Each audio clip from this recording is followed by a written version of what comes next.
Sean bienvenidos, ¿preparados para otro viaje a lo desconocido? Antes de comenzar, me gustaría saber desde qué lugar nos están viendo y qué hora marca en su reloj. Ahora, pónganse cómodos, colóquense sus audífonos y disfruten de otra noche de historias con Shade en Morelia, Michoacán, que van a comenzar ya. Me llamo Diego. Desde que murió mi abuelo Anselmo, hace apenas 2 meses, trabajar en su carrito de nieves se ha convertido en algo que me llena de nostalgia y, al mismo tiempo, de una sensación extraña que no sé cómo explicar. Cada noche, cuando coloco los conos y los palitos de hielo, siento su ausencia como un hueco que no se llena.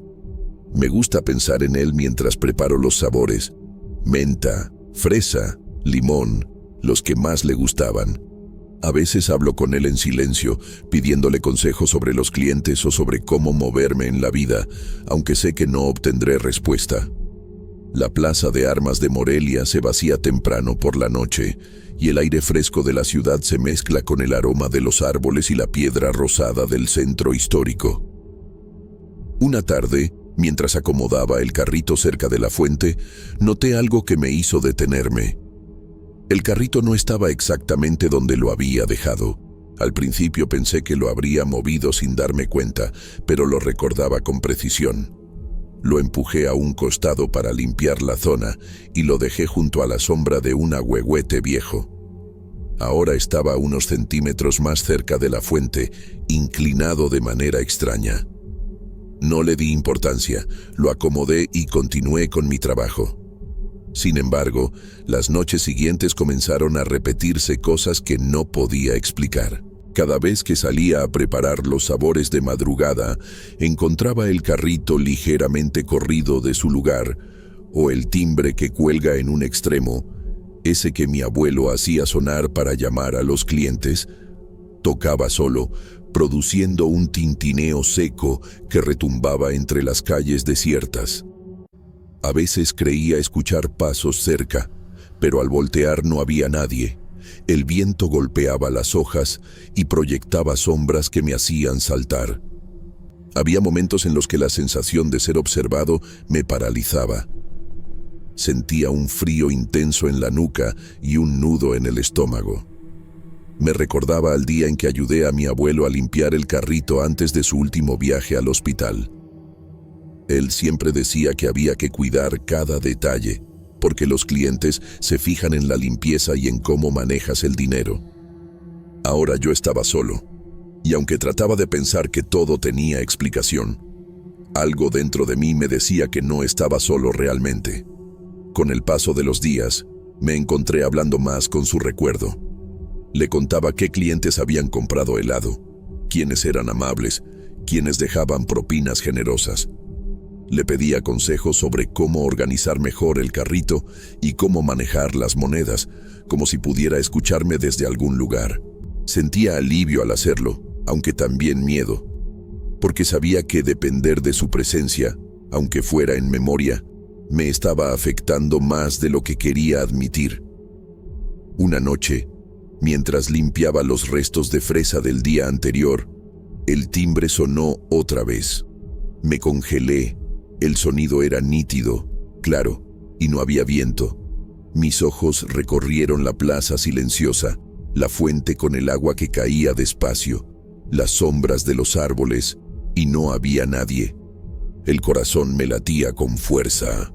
Tomé aire, tratando de convencerme de que debía ser una broma de algún transeúnte o simplemente mi mente jugando con la soledad. Sin embargo, algo dentro de mí me decía que aquel timbre no era producto de casualidades y que mi abuelo todavía estaba, de alguna manera, allí, observando el carrito y mis movimientos.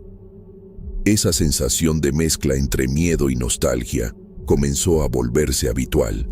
Cada vez que el carrito se movía ligeramente o escuchaba el tintineo del timbre, me recordaba lo mucho que extrañaba a mi abuelo y cómo la plaza de armas, que siempre había sido un lugar lleno de vida y color, ahora se sentía diferente, casi expectante. Con el paso de las noches, Lo que antes eran pequeños movimientos del carrito y el sonido del timbre comenzaron a transformarse en cosas que no podía ignorar. Las monedas de las ventas empezaron a desaparecer de manera inexplicable. Revisaba los compartimentos una y otra vez. Contaba el cambio antes de cerrar y, al día siguiente, algunas monedas ya no estaban. Al principio creí que me estaba equivocando, pero la sensación de que alguien o algo estaba jugando con el carrito no me abandonaba. Una noche, mientras preparaba unos conos de limón y fresa, noté algo que me dejó helado. Sobre la tapa metálica del carrito, un trazo líquido que se iba formando lentamente con el frío de la noche. Me acerqué y con horror reconocí las palabras: "Regresa el cambio". La sensación de miedo se mezcló con culpa. Era como si alguien me estuviera reprochando por no seguir correctamente el negocio del abuelo o por seguir pidiendo cosas en mis oraciones. Intenté racionalizarlo. Tal vez era el hielo de los conos derritiéndose de forma extraña, o algún juego de luces con la humedad del metal. Pero la forma de las letras, el orden de las palabras, todo parecía demasiado deliberado para ser coincidencia. Esa noche dormí con dificultad, con los pensamientos dando vueltas en mi cabeza y un frío que no provenía solo del aire. Sentí que la presencia del abuelo ya no era un recuerdo cálido, sino algo que empezaba a reclamarme atención de una manera inquietante. Al día siguiente, conté lo sucedido a mi madre, Judith, con la voz baja y temblorosa, tratando de explicarle los detalles sin exagerar. Le hablé de las monedas, del mensaje en hielo y de cómo sentía que el carrito ya no era solo mío. Ella me escuchó en silencio, con el ceño fruncido.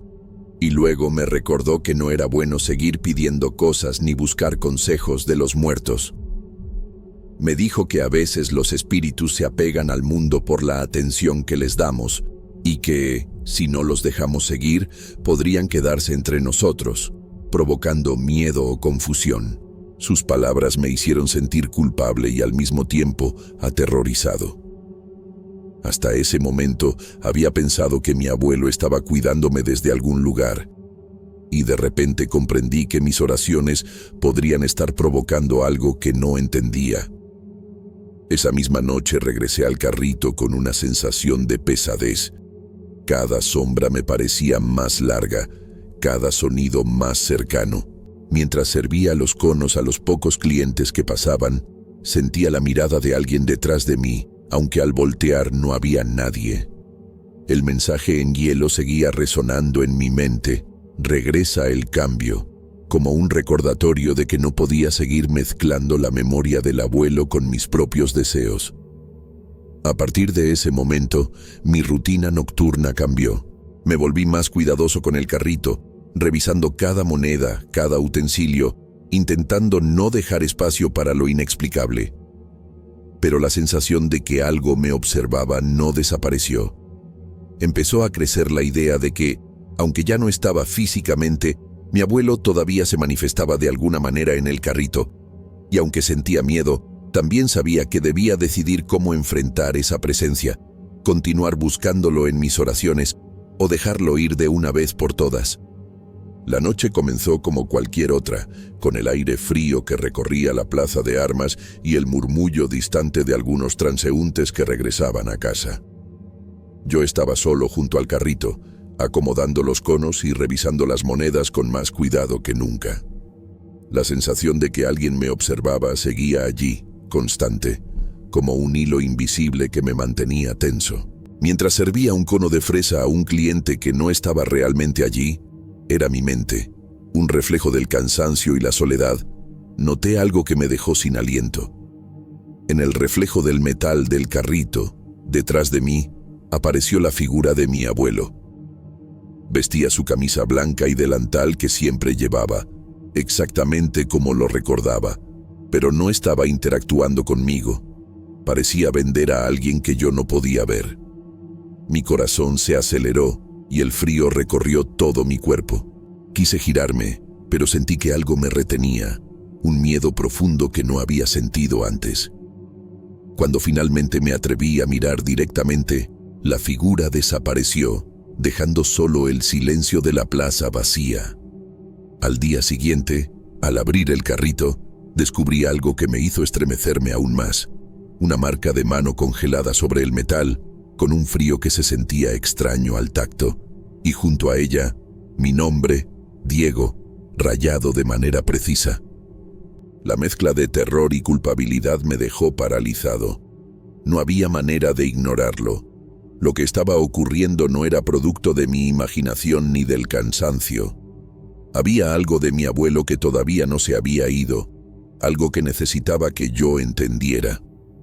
Recordé las palabras de mi madre, Judith. Los espíritus que se apegan a este mundo pueden quedarse por nuestras acciones, por la atención que les damos. Y comprendí que mis oraciones y mis pedidos, aunque motivados por amor y nostalgia, podrían haber mantenido a mi abuelo aquí, atrapado entre el recuerdo y la realidad. Sentí tristeza, miedo, pero también la necesidad de hacer lo correcto. Esa misma tarde fui al cementerio. Caminé entre los senderos de piedra, con las flores que siempre le gustaban en la mano. Frente a su tumba, dejé los ramos sobre la lápida y me senté un momento, recordando su voz, su sonrisa y la manera en que me enseñó a manejar el carrito. Hablé con él en silencio, pidiéndole que finalmente descansara, que siguiera su camino y que no sintiera que debía quedarse por mí. Sentí que un peso enorme se levantaba de mis hombros, el frío de las noches pasadas, la sensación de ser observado. Todo comenzó a disiparse lentamente. Regresé a la plaza de armas esa noche por última vez. El carrito estaba tranquilo, el timbre ya no sonaba solo y el aire parecía más ligero, como si la presencia que me había acompañado durante semanas finalmente hubiera encontrado paz. Aunque sentí nostalgia y tristeza por la despedida, también entendí que había cumplido con lo más importante: dejar ir, respetar la memoria de mi abuelo y aprender a enfrentar la vida por mí mismo, sin depender de los recuerdos que podían volverse cadenas. Desde entonces, cada vez que paso por el carrito, lo hago con cuidado y cariño, recordando a Anselmo con gratitud y no con miedo. Sé que lo que viví no se olvidará fácilmente y que la plaza de armas, con su piedra rosa y sus sombras nocturnas, siempre llevará consigo un pedazo de esa historia, un recuerdo de cómo el amor y la nostalgia pueden mezclarse con lo inexplicable de manera muy real.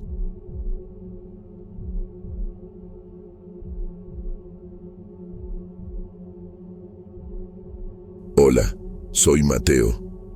Trabajo en el comedor de una universidad en Morelia desde hace varios meses. La mayoría de los días son rutinarios: preparar los alimentos, organizar las bandejas y limpiar después del servicio. El lugar es antiguo, con paredes de ladrillo y azulejos que ya muestran grietas por el tiempo. Las ventanas son altas, con rejas, y el piso frío siempre refleja el eco de mis pasos. A pesar de lo pesado que puede ser el trabajo, lo considero un buen empleo y me permite cubrir mis gastos mientras busco otras oportunidades. Bueno, al menos así era hasta hace unas semanas, cuando empezaron a ocurrir fenómenos extraños en la cocina y en el comedor, algo que aún no puedo explicar. Todo comenzó en una noche normal de trabajo. Al terminar mi turno, me quedé revisando que todas las bandejas estuvieran limpias y los utensilios guardados en su lugar. El silencio del lugar me parecía más pesado de lo habitual.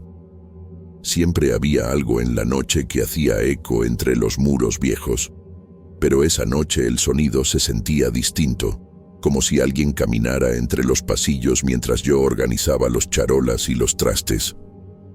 Al principio pensé que era el viento golpeando alguna ventana mal cerrada, o quizás alguna tubería vieja, haciendo ruidos por el cambio de temperatura. Sin embargo, cuando me agaché a recoger una cuchara que había caído, escuché el tintineo de varias cucharas y bandejas en la cocina, justo detrás de mí, donde no había nadie. Mi corazón se aceleró y un escalofrío recorrió mi espalda. Me giré rápido, pero no había nada. Solo el reflejo de las luces fluorescentes parpadeando sobre los azulejos agrietados. Decidí ignorarlo y seguir con mi trabajo, aunque la sensación de ser observado no desaparecía. Cada paso que daba hacía que el eco de mis botas resonara de manera extraña en los pasillos vacíos. Sentía que los ruidos de los utensilios eran demasiado claros, demasiado coordinados para ser obra del azar. Era como si alguien estuviera revisando cada charola, moviéndola del lugar, pero cuando volteaba, el espacio estaba vacío. Intenté convencerme de que estaba cansado y mi mente jugaba trucos, pero el aire se sentía pesado, cargado. Incluso el olor a comida, que normalmente me resultaba agradable, se mezclaba con un regusto metálico que no lograba identificar. Cada vez que colocaba una bandeja en su lugar, un golpe seco resonaba detrás de mí, y al girar, seguía sin ver nada.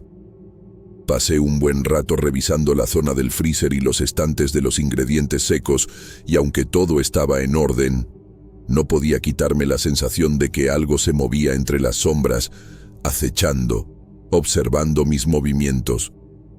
El sudor frío en mis manos y la presión en el pecho me recordaban que algo en ese comedor no estaba bien. Cuando finalmente terminé de limpiar y apagué las luces principales, me quedé un momento escuchando el silencio. Entonces, llegó el sonido más claro de todos, un rasguño metálico largo, como si alguien arrastrara una charola por el piso, comenzando desde el fondo de la cocina hasta donde yo estaba. La sangre me subió al rostro y mi instinto me decía que saliera de allí lo antes posible. Sin embargo, algo me detuvo, la curiosidad y la incredulidad. Me quedé quieto, conteniendo la respiración, mientras los sonidos se desvanecían poco a poco, dejándome con la sensación de que no estaba solo, aunque el comedor estuviera vacío. Esa noche me fui a casa pensando en los ruidos, y aunque traté de racionalizarlo, la sensación de inquietud me acompañó durante todo el camino. Sabía que algo extraño estaba comenzando a manifestarse allí, algo que no podía explicar ni con lógica ni con cansancio. Y aunque todavía no entendía lo que pasaba, un pensamiento persistente no me dejaba en paz. Algo o alguien estaba observándome desde las sombras del comedor. Los días siguientes empecé a notar cosas que no podía explicar. La comida que preparábamos, que normalmente duraba un día sin problemas, comenzaba a echarse a perder en cuestión de horas. Las salsas se cortaban, el pan se ponía húmedo y con un olor agrio, y los vegetales se marchitaban como si el tiempo se acelerara dentro de los recipientes. Primero pensé que era mala manipulación o un problema con el refrigerador, pero incluso los alimentos recién cocinados presentaban el mismo deterioro rápido. Esa sensación de impotencia me ponía nervioso, porque no había lógica que justificara lo que estaba pasando. Una tarde, mientras revisaba el freezer antiguo donde guardábamos carnes y embutidos, noté algo que me heló la sangre. Una capa de hielo espesa cubría las paredes, como si el aparato se hubiera congelado por completo en cuestión de minutos. Pero lo más inquietante eran unas manchas rojizas sobre el hielo, pequeñas, irregulares, que parecían haber sido dibujadas con dedos invisibles. Me acerqué para limpiarlas, pero desaparecían tan pronto mis manos se aproximaban. Me quedé parado, con la respiración entrecortada, sintiendo un peso en el pecho y un frío que no venía del freezer, sino del aire mismo. Intenté seguir con mi trabajo como si nada estuviera pasando, pero cada vez que tocaba algún alimento, el olor metálico volvía, mezclado con el aroma de comida en descomposición. Todo el lugar parecía cargado, como si el comedor estuviera vivo y respirando a mi alrededor. La sensación de ser observado se intensificaba, y cada crujido del piso o golpe de utensilio me hacía saltar. Me encontraba repasando mentalmente cada rincón, convencido de que alguien estaba jugando conmigo, pero al mirar, los pasillos seguían vacíos. El freezer se convirtió en un foco de miedo. Cada vez que lo abría, las manchas parecían moverse ligeramente, como si se reacomodaran solas. La primera vez que lo vi, mi mente trató de racionalizarlo. Humedad, óxido, condensación, cualquier explicación lógica que me hiciera sentir seguro. Pero con el paso de los días, se volvió imposible negar que algo extraño y persistente estaba sucediendo. Incluso sentía un frío que se filtraba en mis huesos cuando me acercaba, un frío que no se podía atribuir a la temperatura del aparato. A veces, mientras reorganizaba las charolas y los utensilios, sentía que el aire se volvía más denso, como si alguien respirara detrás de mí. Volteaba rápidamente, pero el comedor estaba vacío, iluminado solo por las luces fluorescentes que parpadeaban ocasionalmente. Comencé a dudar de mi cordura, preguntándome si estaba imaginando cosas por el cansancio, pero la evidencia estaba ahí. Comida que se echaba a perder sin explicación, hielo cubriendo el freezer y esas manchas rojas que desaparecían al tocarlas. Esa noche me fui a casa con la sensación de que el comedor había cambiado. Ya no era solo un lugar de trabajo, sino un espacio donde algo oscuro parecía acechar, manipulando la realidad a su alrededor. El miedo se mezclaba con la frustración. Cada vez que recordaba los alimentos arruinados y el freezer cubierto de hielo, sentía que algo estaba reclamando el espacio que por años había sido solo un lugar de rutina y trabajo.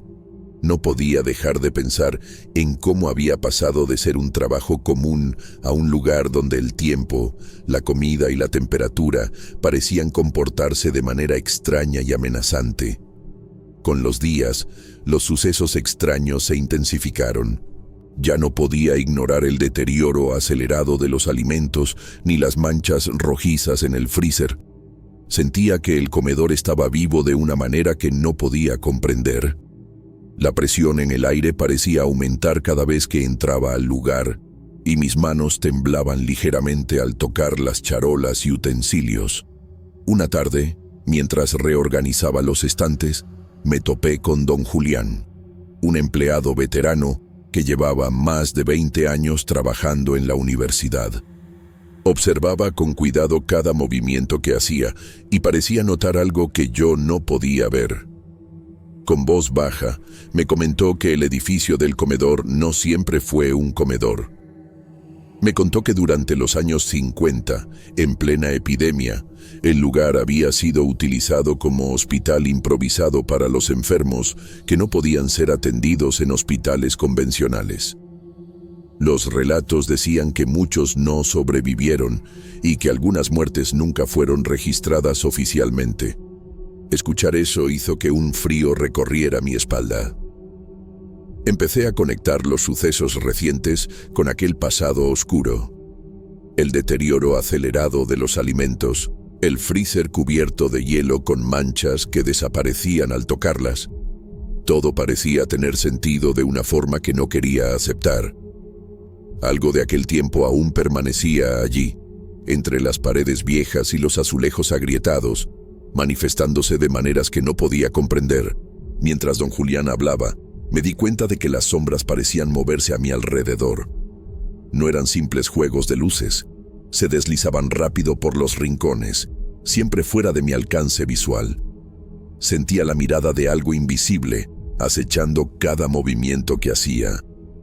Los utensilios que antes estaban en su lugar aparecían movidos, y el freezer parecía emitir un frío más intenso cuando me acercaba. Aquel relato me dejó una sensación de peso en el pecho, como si un aire antiguo y denso llenara el comedor. Me costaba concentrarme en las tareas normales. Cada ruido, cada crujido del piso, me hacía mirar detrás de mí, esperando ver algo que jamás aparecía.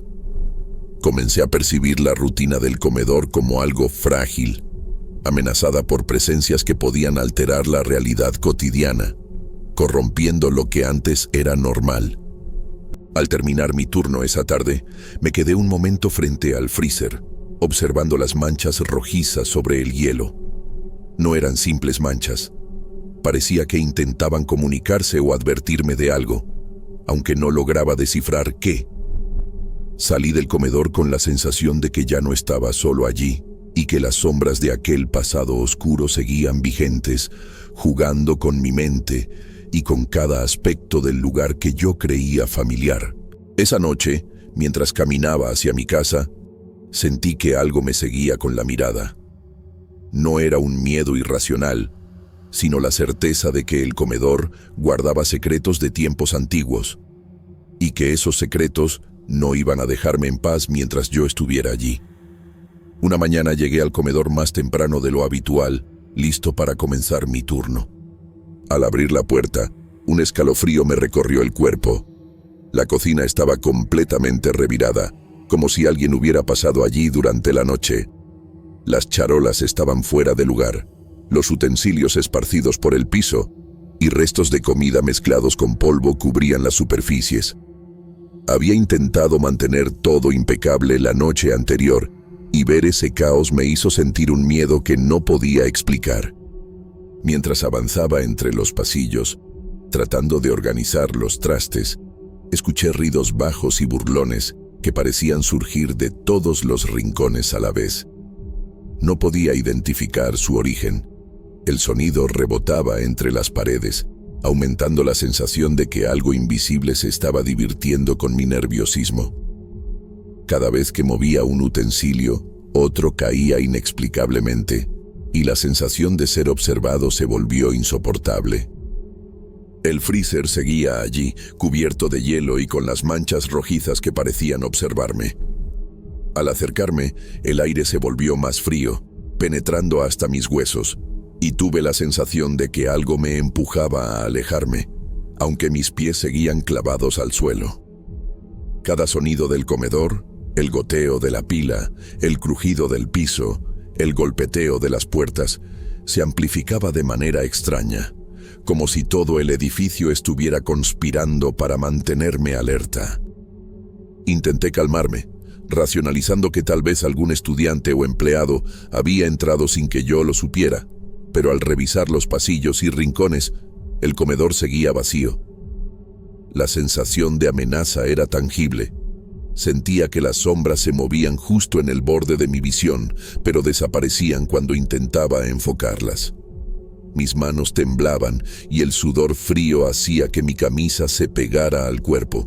Nunca había sentido miedo así, un miedo que no solo afectaba mi cuerpo, sino que parecía invadir mi mente y mi voluntad. Mientras recogía algunos utensilios y trataba de poner en orden las charolas, escuché nuevamente los rizos, más cercanos, más claros, llenos de burla y desprecio. Mi corazón se aceleró, y por primera vez consideré seriamente renunciar a este trabajo. Cada rincón de la cocina parecía tener vida propia, y cualquier intento de normalidad era inmediatamente socavado por esos ruidos y movimientos inexplicables. Finalmente, dejé el comedor con la sensación de que algo antiguo y oscuro seguía allí, acechando en cada sombra, esperando el momento para manifestarse de nuevo. El miedo se mezclaba con una frustración profunda. Sabía que no podía ignorar lo que estaba ocurriendo, pero tampoco estaba seguro de poder enfrentarlo. Mientras caminaba hacia la salida, una última sensación me recorrió. El comedor ya no era solo un lugar de trabajo, sino un espacio donde el pasado y lo desconocido se entrelazaban, y donde yo era apenas un intruso consciente de que no estaba solo.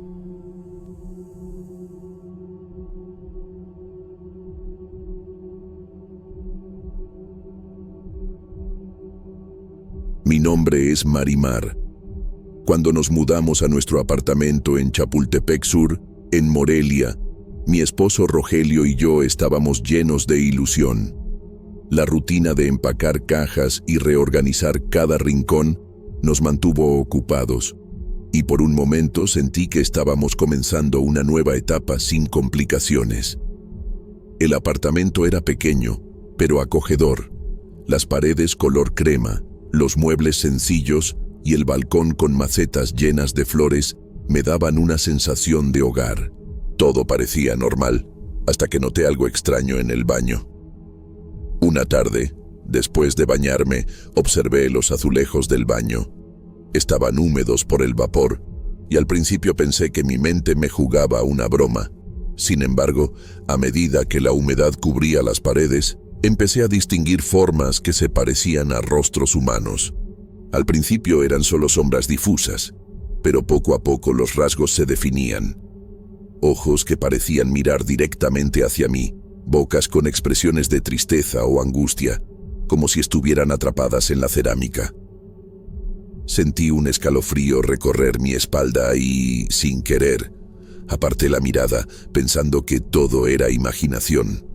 Al día siguiente, mencioné lo que había visto a Rogelio mientras ordenábamos el baño.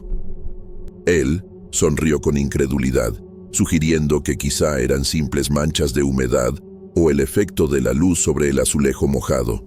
Aún así, decidió mirar de cerca, apoyando su mano sobre la pared.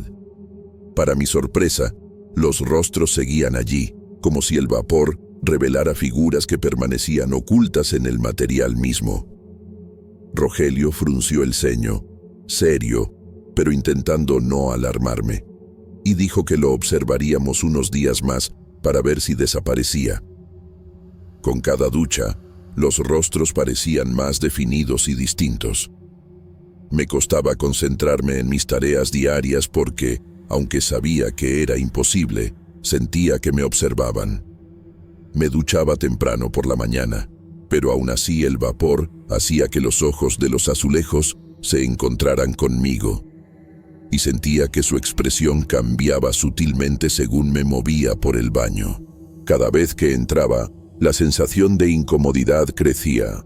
El reflejo de la luz en el azulejo húmedo, el sonido del agua goteando, incluso el olor a jabón parecía mezclarse con algo indefinible, como si el espacio mismo estuviera vivo.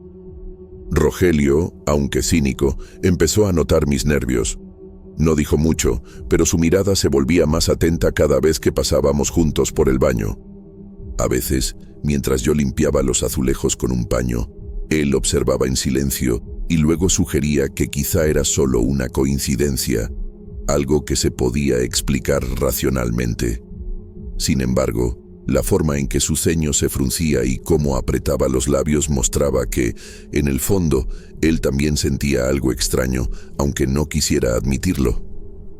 Por las noches, al cerrar la puerta del baño, evitaba mirar directamente las paredes. Sin embargo, incluso con la luz apagada y el lugar en penumbra, podía percibir sombras que imitaban rostros y una sensación de inquietud se instalaba en mi pecho. Rogelio dormía a mi lado, ajeno al miedo que me mantenía alerta, y yo me quedaba escuchando el silencio, preguntándome si estaba imaginando todo o si realmente algo estaba ahí, escondido en los azulejos de nuestro baño. Los días siguientes, la humedad en el baño se volvió más intensa. Cada vez que tomaba una ducha, el vapor parecía quedarse atrapado en las paredes, y los azulejos revelaban con más claridad los rostros que me observaban. Lo más inquietante no era solo la forma, sino que a veces sentía que los ojos me seguían, que cada línea de los azulejos se movía sutilmente como si respirara. Una tarde, mientras secaba el piso con la toalla, escuché un crujido extraño proveniente del techo. Me detuve, sosteniendo la toalla con fuerza, y el sonido continuó, irregular, como un suspiro profundo. Rogelio estaba a mi lado, guardando ropa en el baño, y al notar mi tensión, preguntó si estaba bien.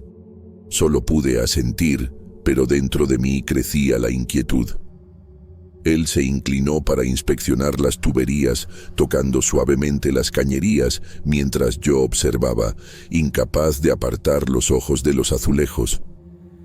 El encanamiento producía golpeteos y crujidos que a veces se asemejaban a respiraciones pausadas.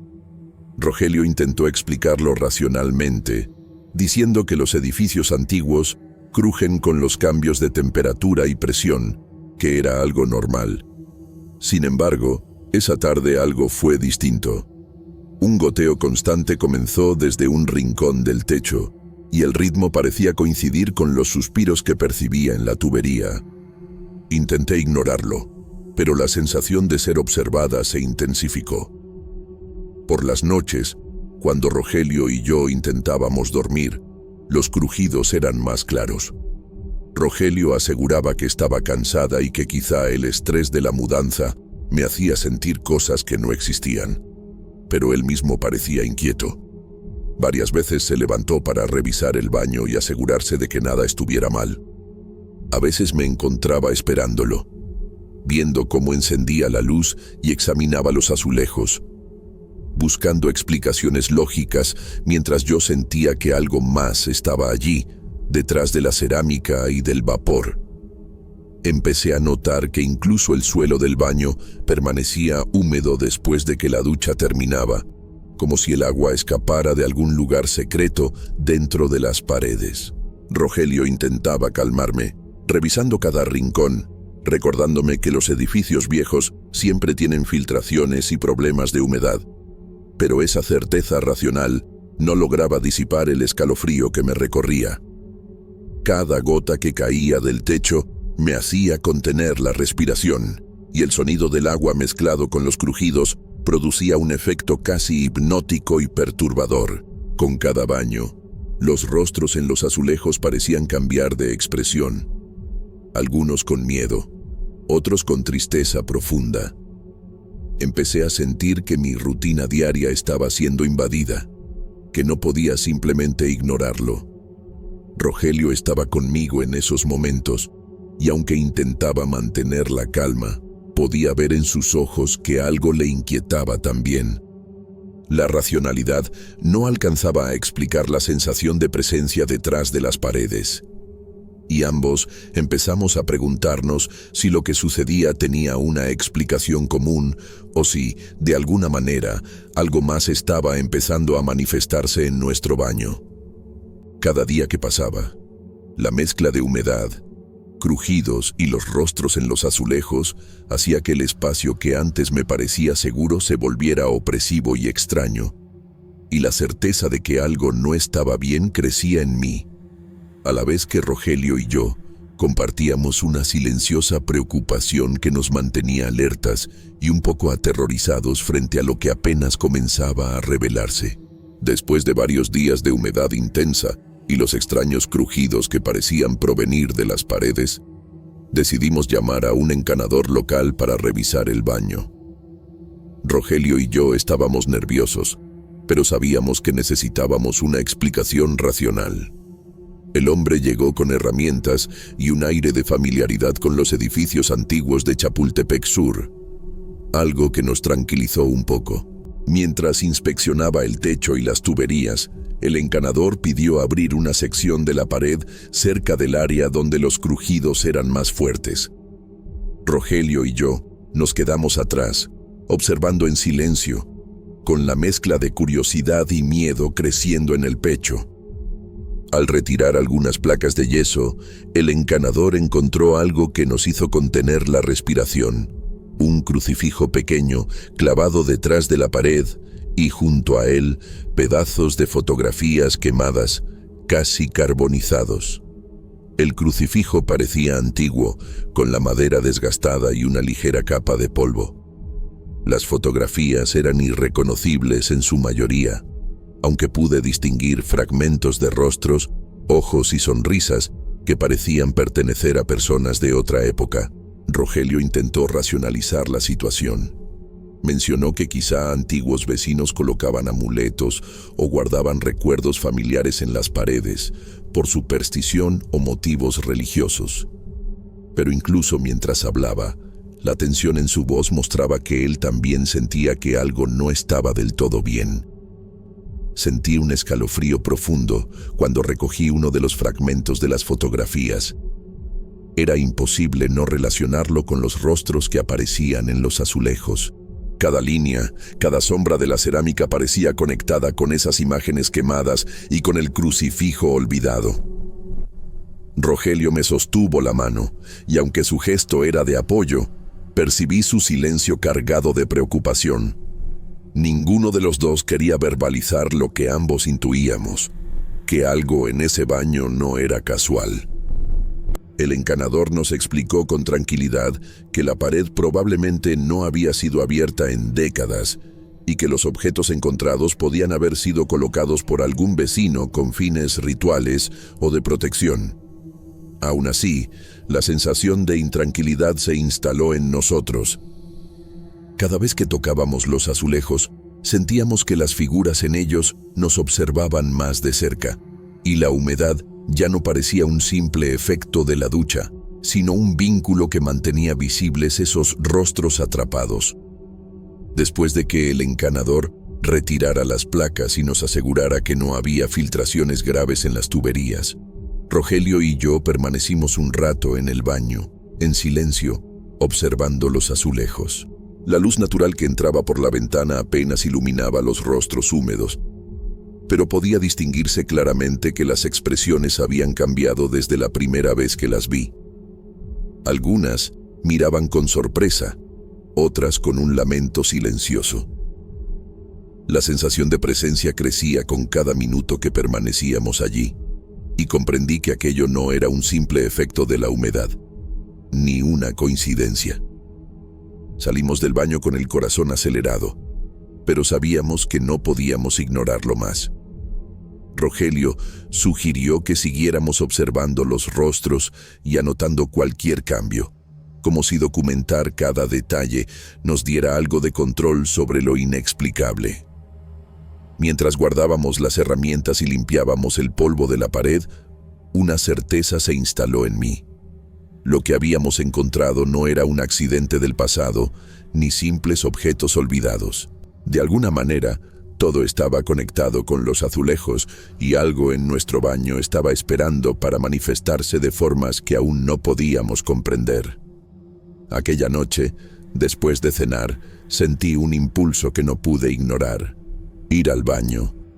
Rogelio estaba leyendo en la sala, distraído, y yo me dirigí sola, pero con la sensación de que no estaba sola.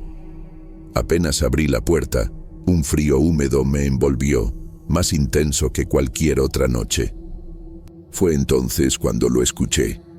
Llantos suaves, como los sollozos de alguien atrapado detrás de la pared. Mi corazón se aceleró, y por un instante me paralicé. Rogelio, al notar mi inquietud, entró conmigo y, sin decir palabra, se quedó a mi lado. Observamos el vapor que llenaba el baño y, entre la neblina, distinguí algo que me hizo contener la respiración. Una silueta humana formándose lentamente detrás del espejo, casi translúcida, con la cabeza inclinada y los brazos pegados al cuerpo. La figura parecía llorar en silencio, y cada movimiento del vapor hacía que su forma cambiara sutilmente. Rogelio apretó mi mano, intentando transmitir calma, aunque su mirada delataba el miedo que ambos compartíamos. Intentamos racionalizar lo que veíamos. Rogelio sugirió que probablemente era el reflejo del vapor o de la luz, pero incluso mientras hablaba, su voz sonaba vacilante. Nos quedamos observando en silencio durante varios minutos, hasta que la silueta desapareció tan rápido como había aparecido. Mi pecho latía con fuerza y un frío inexplicable recorría todo mi cuerpo. A la mañana siguiente, al encender la luz del baño, notamos algo que nos dejó helados. Los azulejos tenían marcas de manos impresas en el interior, como si alguien hubiera presionado contra la pared desde adentro. Rogelio y yo nos miramos, y por primera vez en días, la incredulidad se mezcló con miedo puro. Las marcas no podían ser explicadas por ninguna filtración ni efecto del vapor. Durante el resto del día, ambos estuvimos atentos a cualquier cambio. Cada vez que nos acercábamos al baño, los rostros en los azulejos parecían mirarnos con más claridad y las expresiones que antes parecían tristes ahora parecían suplicar algo, como si necesitaran ser vistas. Intenté limpiar los azulejos, pero cada vez que se secaban, nuevas formas aparecían en la humedad residual. Rogelio me acompañaba siempre que entraba, y juntos registrábamos cada detalle, fotografiando cada cambio y tratando de mantener la calma. La presencia que sentíamos no se limitaba al vapor ni a los sonidos del encanamiento. Era algo tangible, como si el apartamento mismo respirara y nos observara. Cada noche, antes de dormir, el miedo se instalaba en el pecho, y aunque Rogelio me abrazaba y trataba de explicarlo racionalmente, ninguno de los dos podía negar que algo sobrenatural estaba conectado con nuestro baño. Los rostros en los azulejos, el crucifijo oculto y las fotografías quemadas habían dejado de ser un misterio pasado. Ahora formaban parte de nuestra realidad, y cada día que pasaba, la sensación de estar bajo vigilancia aumentaba. Finalmente entendimos que lo que empezamos a percibir como simples curiosidades del vapor y la humedad no eran coincidencias. Los azulejos del baño habían revelado un secreto antiguo y perturbador, y aunque Rogelio y yo tratamos de mantener la racionalidad, la certeza de que algo nos observaba y esperaba manifestarse se convirtió en nuestra nueva realidad cotidiana. Cada gota de agua, cada crujido del encanamiento y cada rostro húmedo nos recordaba que nuestro hogar ya no nos pertenecía por completo y que lo inexplicable había encontrado un lugar para quedarse entre nosotros.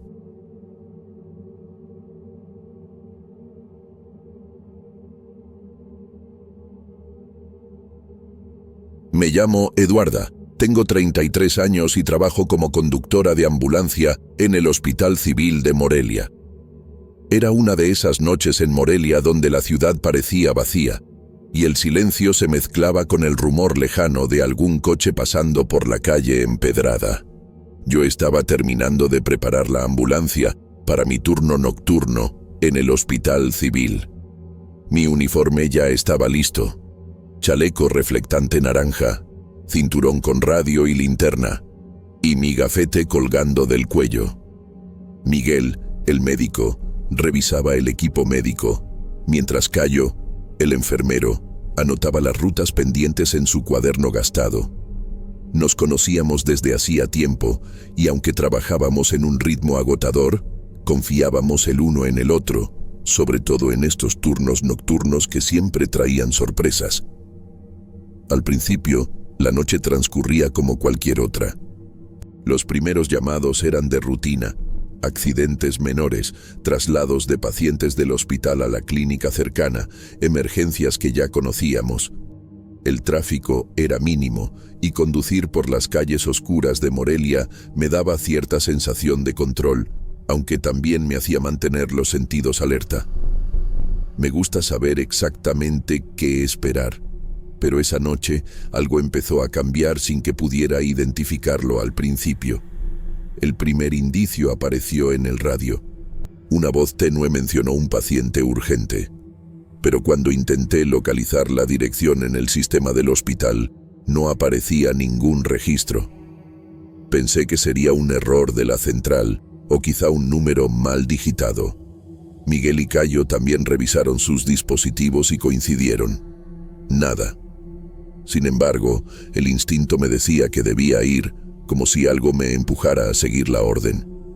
Al llegar al supuesto domicilio, el barrio estaba inusualmente silencioso. Casas coloniales de ladrillo rojo, con puertas de madera y rejas de hierro, se alineaban a ambos lados de la calle. Sin embargo, la casa indicada parecía vacía. No había luces, ni movimiento, ni señales de vida. Solo el eco de mis propios pasos resonando en la acera húmeda por la llovizna reciente. Sentí un escalofrío recorrer mi espalda y un nudo en el estómago. No era miedo irracional, era una alerta concreta, esa sensación que te dice que algo no está bien. Regresamos a la ambulancia y la voz volvió por el radio, otra vez con un tono urgente y palabras que apenas podía entender. Esta vez mencionaba otra dirección desconocida, en una calle que no reconocíamos ni en mapas ni en sistemas. Cayo murmuró algo sobre la posibilidad de que fueran errores, pero su voz traicionaba la inquietud. Miguel, más calmado, sugirió verificar una vez más antes de seguir. pero yo no podía sacudirme la sensación de que aquello no era normal. Conduje en silencio, con los faros iluminando la neblina ligera que se aferraba a las calles. Cada cruce, cada sombra proyectada en las paredes de las casas parecía más inquietante que la anterior. Miguel revisaba los instrumentos médicos con manos temblorosas y Cayo revisaba el radio, esperando algún mensaje coherente. Yo sentía que el corazón me latía con fuerza y cada sonido mínimo se amplificaba. El ladrido de un perro lejano, el chirrido de una ventana vieja movida por el viento, incluso el roce de los neumáticos sobre los adoquines húmedos. Al detenernos frente a otra dirección que no existía en el sistema, comprendí que no era coincidencia. Algo estaba pasando con estas llamadas. No podía explicarlo, pero cada vez que escuchaba la palabra urgente por el radio, un peso extraño caía sobre mis hombros, como si el aire mismo se tornara más denso, cargado de expectación y peligro. Esa sensación me acompañó durante el resto del turno, y aunque intenté concentrarme en lo rutinario, sabía que algo más grande se estaba gestando, algo que aún no podía identificar. Al principio pensé que las llamadas extrañas se habían detenido, pero esa sensación de alivio duró poco. Era como si la noche misma se hubiera cargado de una expectativa invisible, y el radio comenzó a emitir sonidos que no pertenecían a ningún canal oficial. Primero fueron murmullos casi inaudibles, mezclados con estática. Luego, entrecruzando las palabras, escuché claramente un urgente, seguido de un callejón que jamás había visto en los mapas de Morelia. Intenté confirmar la dirección con Miguel y Cayo, pero sus gestos reflejaban la misma confusión que yo sentía. Miré a Cayo mientras revisaba su cuaderno y noté que sus manos temblaban ligeramente. Y Miguel fruncía el ceño, como si algo dentro de él reconociera algo familiar y al mismo tiempo perturbador. Ninguno dijo nada directamente, pero sus silencios y miradas lo decían todo. Algo no estaba bien. Decidí conducir hacia la dirección que el radio señalaba. Mientras avanzábamos, las calles parecían cambiar sutilmente. Algunos postes de luz parpadeaban con un ritmo irregular y las casas que pasábamos, aunque reconocibles, proyectaban sombras que se alargaban de manera imposible. El aire era más frío de lo normal y sentí que un escalofrío recorría mi espalda como si alguien invisible nos siguiera. Cada vez que intentaba contactar con la central para confirmar la llamada, solo escuchaba un eco de mi propia voz mezclado con un murmullo que parecía repetir la frase urgente. La sensación de que algo nos observaba crecía con cada minuto y mis manos se aferraban al volante con fuerza. El corazón me latía tan rápido que sentía que cada golpe resonaba dentro del casco de la ambulancia. Llegamos al lugar indicado y nos encontramos con un callejón sin salida. Las paredes de adobe estaban intactas, pero no había señales de vida.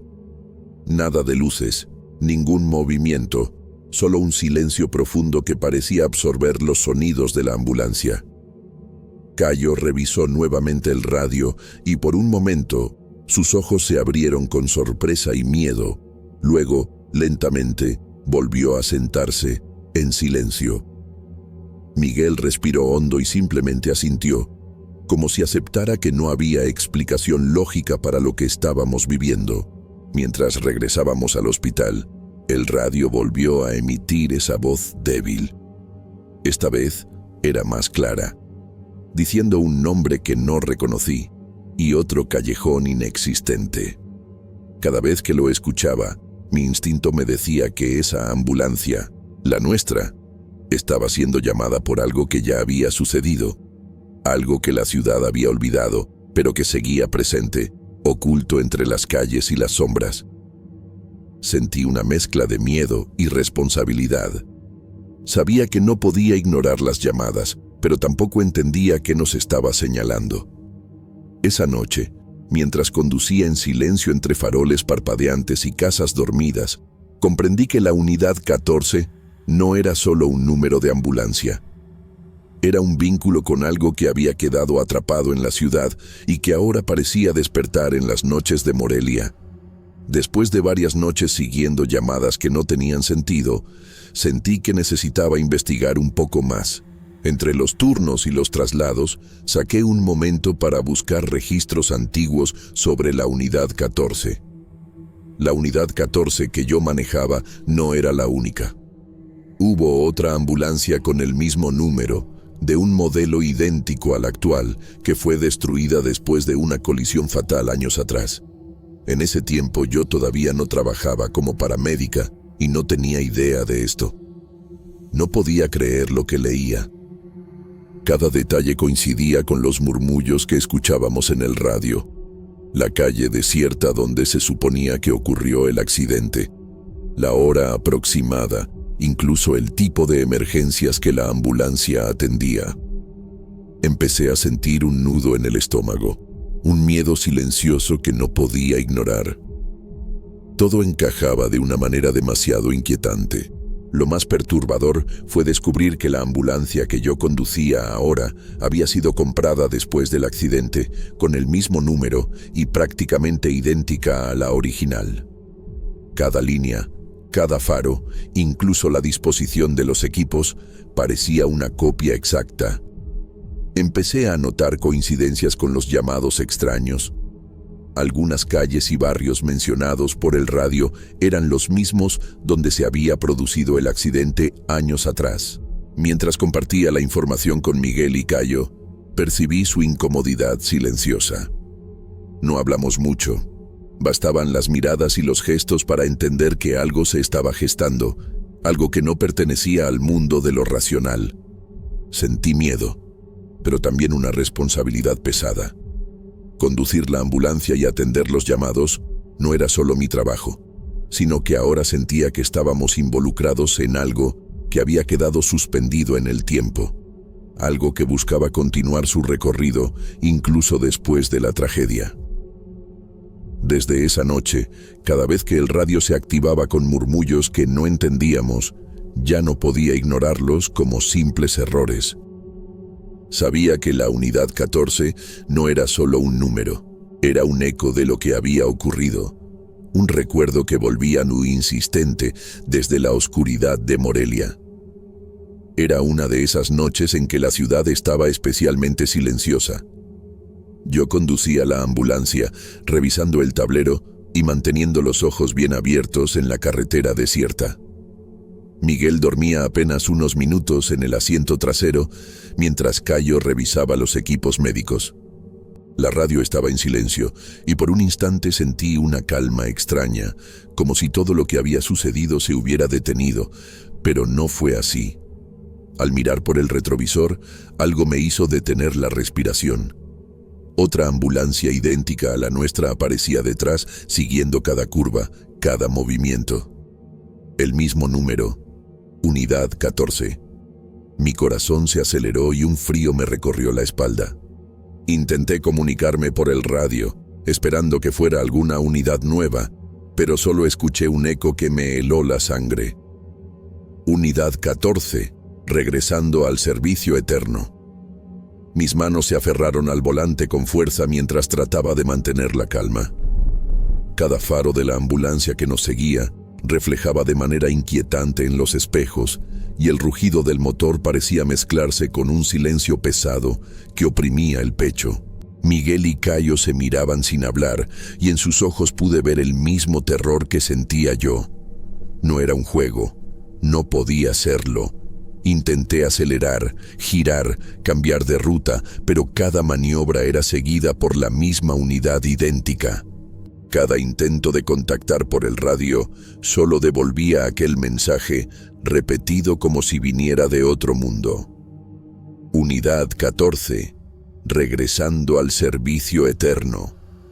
La sensación de que estábamos atrapados en algo más grande que nosotros, algo que trascendía la lógica y el tiempo, se volvió insoportable.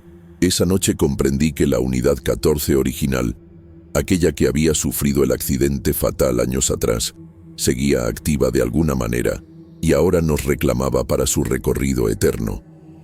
La ambulancia detrás de mí no era solo una copia. Era un recordatorio de que la tragedia no termina cuando la memoria lo olvida.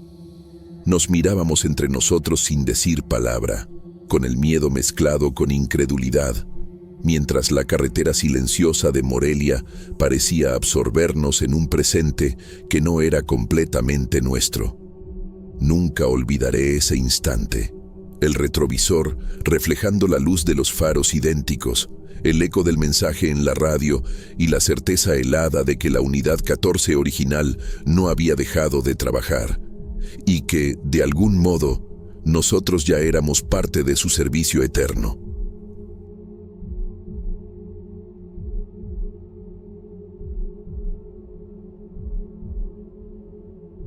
Mi nombre es Marta.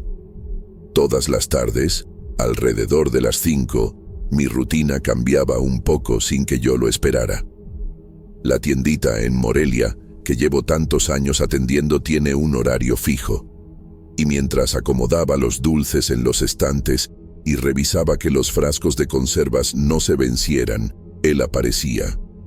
Un niño sucio, con la ropa arrugada y los zapatos gastados, que pedía dulces con una voz baja y casi tímida.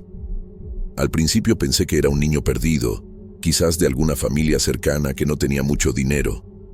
Me daba pena verlo así, caminando por el callejón del Gallo, con la carita sucia y el cabello enredado. Cada vez que le ofrecía un dulce, desaparecía antes de que yo pudiera decirle algo más. Nunca pagaba, nunca se quedaba a charlar, simplemente estaba allí y luego ya no. Lo extraño es que siempre aparecía a la misma hora. Y con cada día que pasaba, algo dentro de mí se empezaba a inquietar. Me quedaba observando el callejón después de que se iba, esperando verlo salir corriendo hacia alguna casa, pero no había rastro. El eco de sus pasos parecía quedarse flotando en el aire.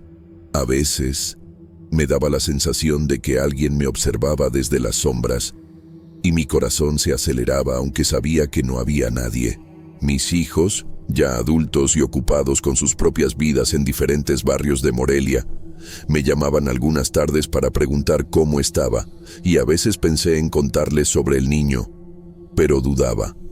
No quería que pensaran que estaba exagerando, así que lo guardaba para mí, hablando solo con las paredes de la tiendita mientras la luz amarilla del atardecer caía sobre los adoquines del callejón.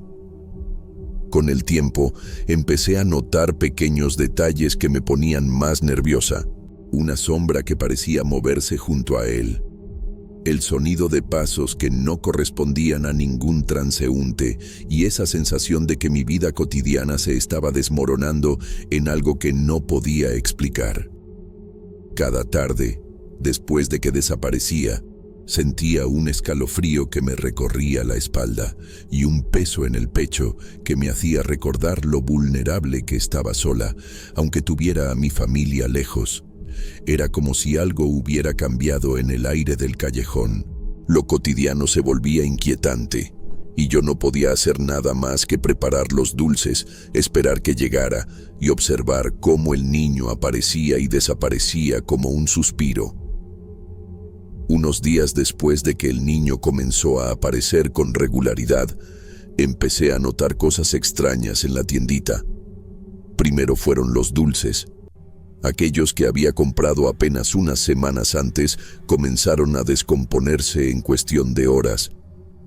Las frutas se ponían negras, los caramelos se pegaban entre sí y algunas latas presentaban manchas de moho que nunca antes había visto.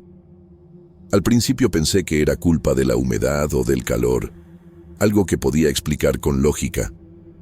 Pero la rapidez con la que los productos se deterioraban era imposible de ignorar. La vecina, doña Carmen, empezó a preocuparme aún más. Su perro, un pequeño chihuahua que siempre había sido dócil y curioso, comenzó a ladrar y a gruñir hacia el callejón cada vez que el niño aparecía. Lo observé varias tardes. El animal se erizaba, retrocedía y miraba fijamente hacia la nada, como si viera algo que yo no podía percibir. Mi corazón se encogía y un miedo silencioso comenzó a instalarse dentro de mí. Intenté racionalizarlo. Quizá era una coincidencia, quizá la fruta ya estaba madura, quizá el perro estaba enfermo. Pero la sensación de que algo estaba mal no me abandonaba. Mis hijos me llamaban con frecuencia para preguntar cómo estaba, y me sentí tentada a contarles lo que ocurría. Pero, ¿cómo explicarles que los productos de la tienda se estropeaban sin razón y que el perro de la vecina parecía ver fantasmas? Al final, me limité a sonreír y decirles que todo estaba bien, guardando mis temores para mí misma. Esa noche, mientras cerraba la tiendita, sentí por primera vez que no estaba sola. Un leve susurro de pasos detrás de mí, el roce de algo invisible en el aire, y el miedo se apoderó de mi pecho. Me quedé inmóvil, escuchando, intentando entender si era mi imaginación o si realmente alguien estaba ahí.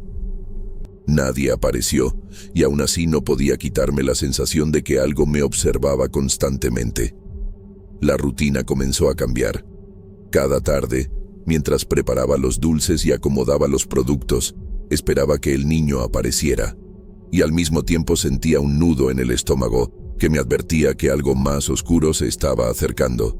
Cada objeto en la tienda parecía cobrar vida, como si los dulces que se descomponían y los estantes vacíos quisieran decirme algo que yo no podía comprender.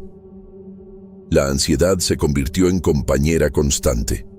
Me sentía atrapada entre la lógica de mi vida cotidiana y la sensación de que algo fuera de lo normal estaba tocando mi mundo.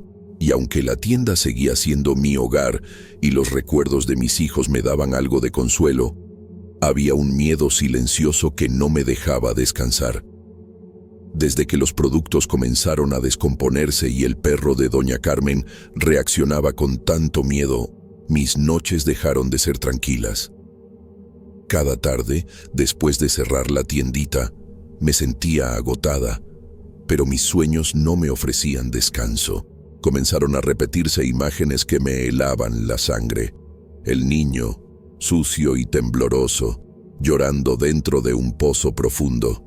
Sus pequeñas manos se aferraban a la pared de piedra húmeda, y sus ojos, llenos de súplica, me seguían incluso cuando despertaba. No podía acercarme a él en mis sueños. Cada intento de tenderle la mano parecía inútil. Mis brazos se alargaban y se acortaban sin razón, y siempre lo veía hundirse un poco más en la oscuridad del pozo. La angustia me dejaba sin aliento, y al despertar sentía que mi corazón latía con fuerza, como si hubiese corrido kilómetros en la penumbra del callejón. Durante el día, el miedo se trasladaba al mundo real. Cada sonido en el quintal, cada crujido de la madera o roce de hojas secas me hacía mirar hacia afuera, esperando ver al niño o alguna señal de aquello que no podía comprender. A veces me parecía escuchar el sonido de agua cayendo, como si el pozo de mis sueños existiera en algún lugar de la realidad. Me preguntaba si estaba perdiendo la cabeza, si la soledad y la preocupación por mi familia me estaban haciendo ver cosas que no estaban allí. Pensaba en mis hijos. ¿Cómo sería explicarles lo que estaba pasando? Que veía a un niño que nadie más podía ver, que lloraba en un pozo invisible y que, de alguna manera, estaba conectado con mi tienda. Pero sabía que ellos no podrían entenderlo, así que guardaba los secretos de mis sueños en mi pecho, mientras intentaba seguir con la rutina diaria.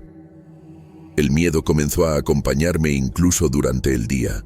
Miraba el callejón esperando al niño, y cuando no aparecía, sentía un vacío inquietante, como si algo estuviera pendiente, observándome, recordándome que no todo en mi vida cotidiana era lo que parecía. Cada tarde se volvió un acto de vigilancia silenciosa. Abrir la tienda, preparar los dulces, observar la calle y el cielo, y esperar que la figura familiar surgiera del callejón, solo para desaparecer nuevamente sin dejar rastro. Era un terror silencioso, íntimo, que no podía compartir con nadie sin sentir que me tacharían de loca. Pero era real para mí.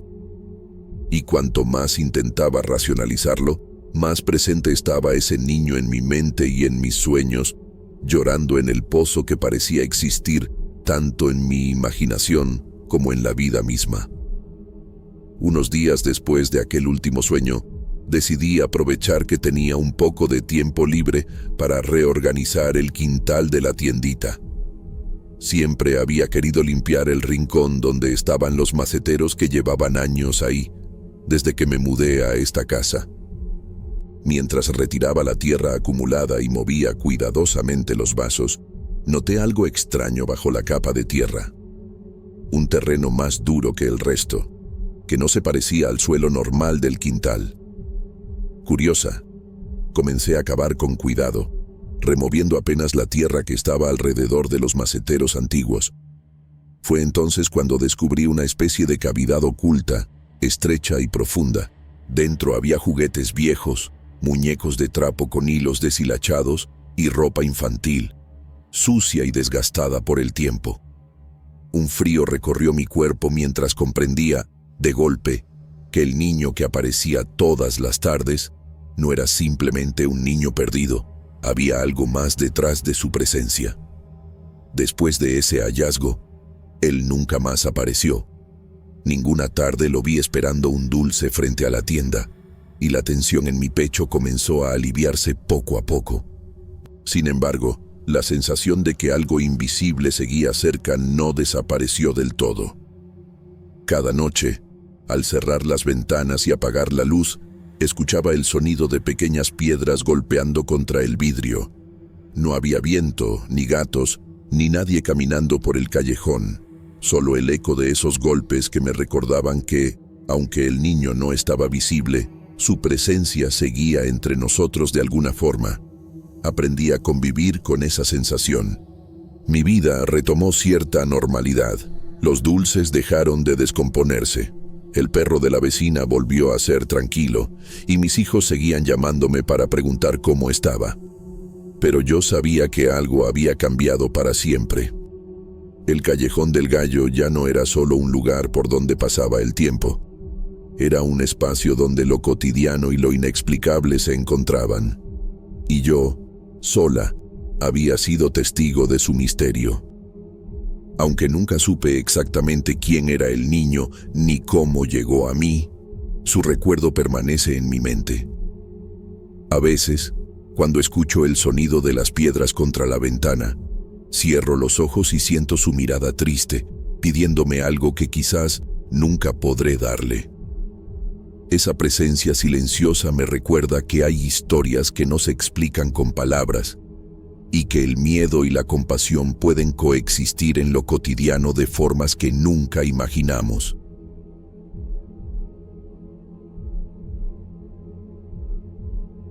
Soy Berenice. Desde que me separé, mi rutina diaria se redujo a dos cosas: el hospital y la casa de mi madre. Volver a ese hogar colonial en Morelia, con sus pasillos de ladrillo antiguo y los patios llenos de jazmín, me daba cierta tranquilidad, aunque también una sensación de soledad que a veces pesaba más que cualquier cansancio físico. Cuidar de mi madre, doña Rosa, de 75 años, se convirtió en mi principal responsabilidad. Ella, con sus vestidos largos de algodón y los bordados que siempre llevaba, tenía un cariño especial por sus canarios. Los cuidaba con la devoción de quien cree que los animales perciben más de lo que los ojos pueden ver. Al principio, todo parecía normal. Las mañanas empezaban con el aroma del café de olla, mezclado con el perfume del jazmín en el patio. Reviso las cuentas, limpio la cocina, acomodo las jaulas de los canarios y preparo su comida. Mi madre a veces murmuraba pequeñas canciones para los pájaros antes de irse a dormir, y yo me sorprendía de lo natural que le parecía hablarles de esa manera. Nunca pensé que algo en esa rutina pudiera tornarse inquietante, pero una madrugada, algo cambió. Me desperté antes de que sonara el despertador, atraída por un canto más intenso de lo habitual. Era extraño. Las jaulas estaban cubiertas con sus paños, como siempre, pero los canarios cantaban con fuerza, más vivos que nunca.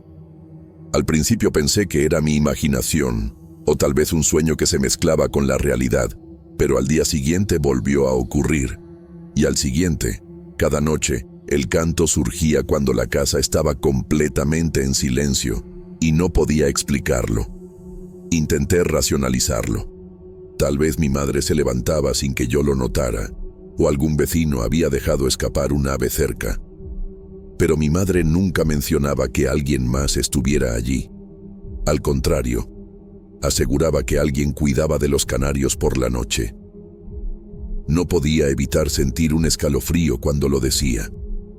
Empecé a notar detalles pequeños, casi imperceptibles, sombras que se movían por los corredores. Una sensación de frío que recorría mis hombros mientras intentaba volver a dormir. Cada vez que pasaba junto a las jaulas, el canto parecía volverse más insistente, más urgente. Intenté hablar con mi madre sobre ello, recordándole que estaba sola en la casa. Pero ella simplemente comentaba que los pájaros eran muy sensibles y que podían sentir la presencia de alguien que los cuidaba. Esa noche, decidí levantarme para revisar personalmente. Caminé descalza por el piso de ladrillo frío, cada paso resonando por los pasillos silenciosos. Al llegar a las jaulas, todo parecía normal. Los paños cubrían a los canarios, sus bebederos y comederos estaban intactos. Sin embargo, el canto continuaba, intenso y penetrante, y un olor extraño, apenas perceptible, flotaba en el aire, un aroma metálico que me hizo estremecer.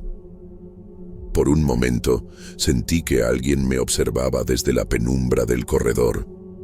Me quedé allí, en silencio, sosteniendo el borde del paño de una de las jaulas, intentando convencerme de que todo tenía una explicación lógica.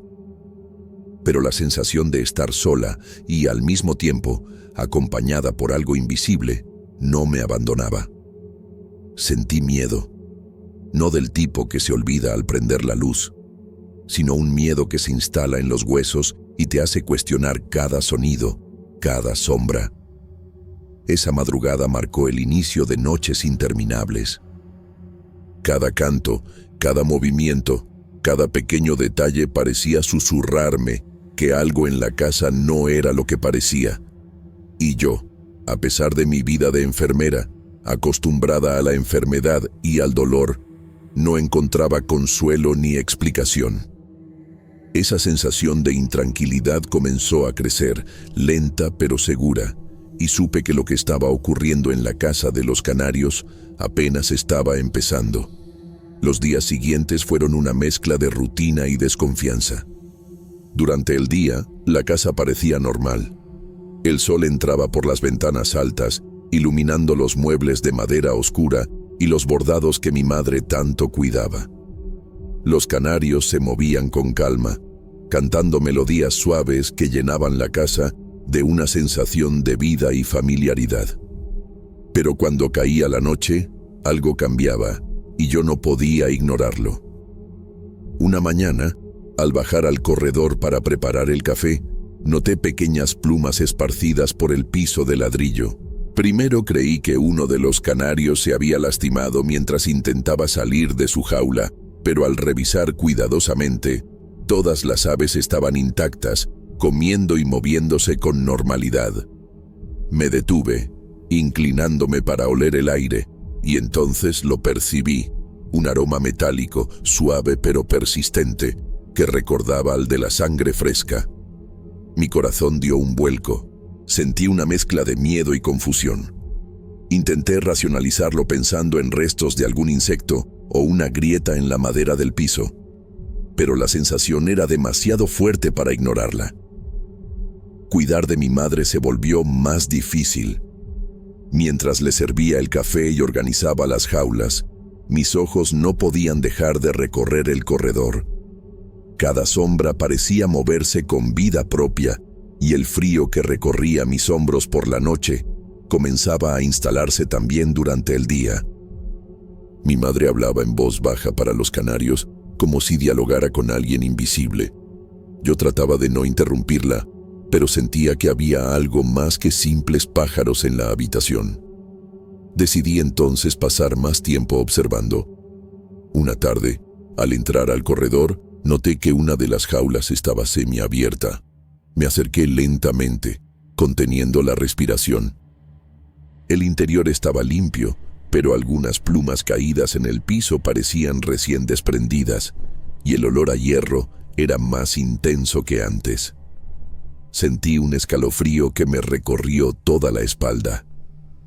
Me incliné para mirar mejor y noté que las sombras en la pared parecían moverse de forma autónoma, como si alguien invisible caminara junto a mí. Esa noche, el canto de los canarios fue ensordecedor. Me levanté a media madrugada, llevando conmigo una linterna. Caminé por el corredor, iluminando cada rincón. Todo parecía normal al primer vistazo, pero los sonidos y el olor insistían en decirme que algo estaba mal. Mi corazón latía con fuerza y mi respiración se aceleraba con cada paso. Al llegar a las jaulas, vi cómo mi madre estaba allí, tranquila, hablando suavemente mientras acariciaba el aire frente a los pájaros. Intenté acercarme, pero algo en su gesto me detuvo. Era como si estuviera interactuando con alguien que solo ella podía ver. El miedo se volvió más profundo, porque por primera vez entendí que lo que ocurría no era un juego de mi imaginación. Había presencia, algo que no podía explicar, y los canarios parecían ser los únicos capaces de percibirla. Esa madrugada me senté en el corredor, temblando, observando a mi madre y a los pájaros. El olor de la sangre se mezclaba con el perfume de jazmín, y cada sombra en la pared parecía tener vida propia. No podía moverme, no podía hablar. Solo podía observar y preguntarme qué fuerza invisible había invadido nuestra casa y por qué los pájaros estaban en el centro de todo. Más que nunca, supe que los cantos de los canarios eran solo la advertencia inicial. Había algo más, algo que permanecía oculto, observando, esperando, y yo, atrapada entre mi racionalidad como enfermera y la creciente evidencia de lo inexplicable, sentí que nuestra rutina en la casa de los canarios ya no volvería a ser la misma. Esa noche, la última, el corredor estaba silencioso, solo interrumpido por los leves cantos de los canarios que se filtraban desde las jaulas. Sentía el frío recorrer mis hombros y una inquietud que ya no podía ignorar. Mientras avanzaba con pasos cautelosos, vi a mi madre frente a las jaulas, moviendo las manos y murmurando suavemente, como si respondiera a alguien invisible. Su rostro reflejaba concentración, sin miedo, y algo en su postura me hizo quedarme atrás, observando con un nudo en el estómago. Una sombra se desplazó por el techo, lenta y deliberadamente.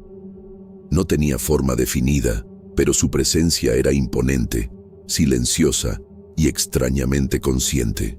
El canto de los canarios se intensificó, como un eco que parecía alertarme o avisar de la presencia que ahora llenaba el corredor. Mi respiración se aceleró y sentí que mi cuerpo temblaba, inmóvil frente a lo imposible. Al encender la luz de la linterna, un golpe de realidad me dejó paralizada. Todas las jaulas estaban abiertas y vacías. Las pequeñas plumas flotaban en el aire y el olor metálico que ya conocía se volvió más intenso. Mi madre, sin mirarme, murmuró que los canarios ya habían volado, pero no lejos. Su tono era tranquilo, casi natural, como si lo que acababa de suceder fuera parte de su rutina cotidiana. El corredor quedó en un silencio profundo. Solo se escuchaba el eco de los cantos distantes, mezclado con el aroma del jazmín que parecía más intenso en la penumbra. Observé a mi madre sentada frente a las jaulas, serena, y comprendí que lo que acababa de ocurrir escapaba a toda explicación lógica. La sensación de una presencia que aún permanecía en la casa era inevitable y pesada, como un susurro invisible que llenaba cada rincón. El miedo se mezclaba con fascinación. Comprendí que los canarios ya no estaban solo físicamente. Algo los había llevado y dejado una fuerza en su lugar, una sombra que no se había ido. Y mi madre ya no es la misma. Lo sé, algo se le pegó, una sombra que se llevó a sus pájaros y no se fue. La casa de los canarios cambió para siempre, y la rutina y la tranquilidad que conocía se habían transformado en un espacio compartido con lo inexplicable.